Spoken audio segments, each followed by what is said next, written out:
Hello everyone, this is Cheryl Bullock and I'm your instructor for your assessment course. I wanted to talk to you about two things today. One, all of the peer review work that you're doing in this course. It's really valuable. It can be frustrating sometimes for a couple reasons. One, sometimes your peers are writing 30-page assignments when really that's not what they're supposed to be doing. They're supposed to be writing much smaller sections for a final project. So as you write yours, remember that these should be no more than 5 pages certainly per section, and I can definitely see that some sections you could create would be more like 3, which would not include references.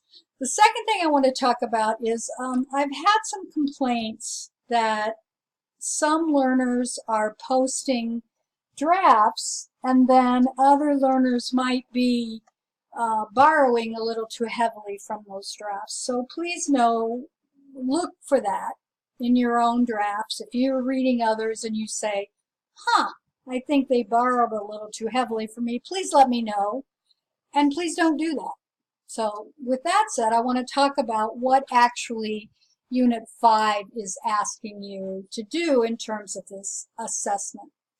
So in Unit 3, you created a hypothetical background, and you talked a little bit about universal design for learning. And this one is where you're going to actually create this assessment of student learning. So what are you going to do?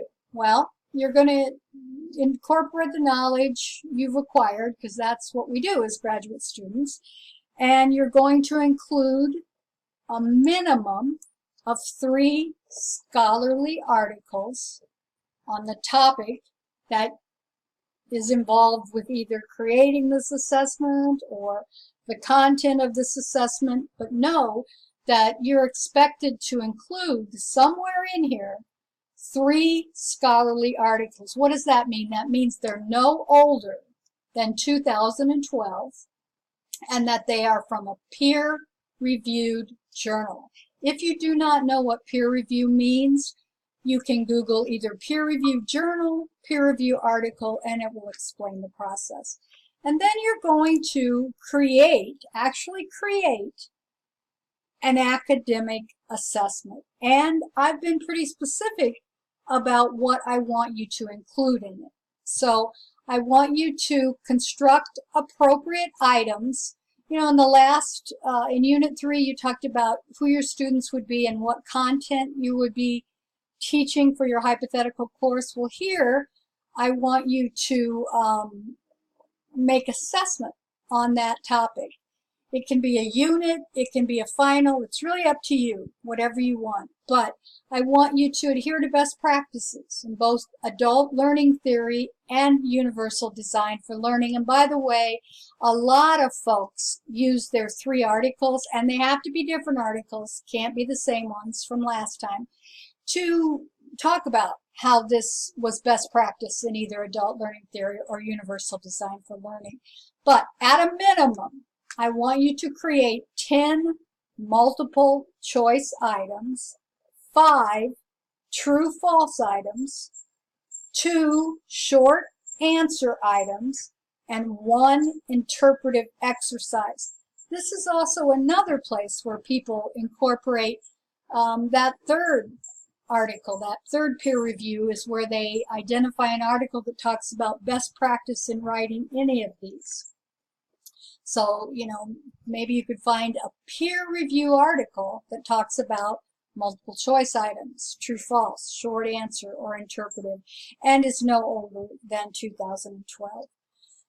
The second part is one that many graduate students either forget or overlook, and that's clear instructions for this assessment.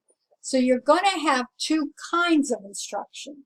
The first kind of instruction is for the learners, and I like to see an overall instruction for the whole assessment, and then I like to see a brief 1 sentence for each of the different sections. So again, look up best practices, read the content, see what instruction for learners should include. I definitely think it should include how many points they're worth in these individual ones. So for create 10 multiple choice questions, I might have a line that would say, select by circling your correct choice or the best choice. Each item is worth X amount of points, and the same for all the other sections. But you also create instructions for an administrator, and this is kind of confusing for many graduate students, but what I want this to be is a standalone. So let's say you are a college instructor and you are asking your teaching assistant to give this test. These instructions should be for this teaching assistant so they know exactly what you want them to do. Do you want them to time it? Do you want them to read the instructions out loud? Do you want them to have parallel tests where every other person gets a different test? That's up to you, but that's what those instructions mean. And then finally, a rubric. You're creating a rubric, and this is also, by the way, another place where folks can integrate a scholarly article on the topic of rubric. Please don't just use your course textbook, and don't use the articles you've used from Unit 3. These are 3 new scholarly peer-reviewed articles, but you can see there's a lot of topics you could get information from in the literature to cite and use these articles.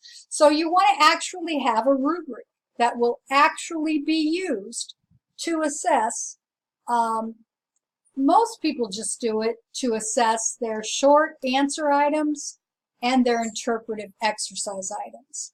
So sometimes I see one rubric that talks about how to do the short answer and interpretive, or I see 2 different rubrics, one for the short answer item, one for the interpretive exercise, but you really don't need a rubric for multiple choice or true false. So that's pretty much it. Now the next one that really blows learners out of the water by forgetting to do, I have so many folks that forget to do this, is I'm asking you to create some simulated results. So what's that mean? That means that you said you had a hypothetically identified group from Unit 3. How many were in it? Did you say 10? If 10, then you're going to have 10 test results. If you said 20, you're going to have 20. But actually create a list of the test results, make them up. So, you know, student A got a 93, student B got a 72, student C got an 85, like that. And then take that and so you're going to create a group of hypothetically identified learners for the assessment of student learning. And by the way, I forgot to say this part. This is just for the 10 multiple choice items. So, learner A got a 93 on the 10 multiple choice items. Learner B got a 73 on the 10 multiple choice items, etc., etc., etc. And then I want you to calculate the mean of all your learners on the multiple choice items. I want you to calculate the mode of your learners on all the multiple choice items and the standard deviation. If you do not know how to do this, YouTube it. There are a lot of YouTube videos on how to create these 3 different statistical identifiers, mean, mode, and standard deviation. The rubric, if you look at it for this assignment, to get an excellent, it says you graphically represented this. So what does that mean? That could mean a lot of things. You could do a bar chart. You could do some type of histogram, video, or not a video, excuse me, some sort of, you could even take the mode and make a circular diagram. Why is my brain... Look up what kind of visuals you can use to present mean, mode, or standard deviation. You don't have to present all three of them, but do try to play around with that and find some sort of visual representation, because that puts you in the exemplary category for this assignment. So that's really all I have to say. If you have any questions, please reach out. Thanks.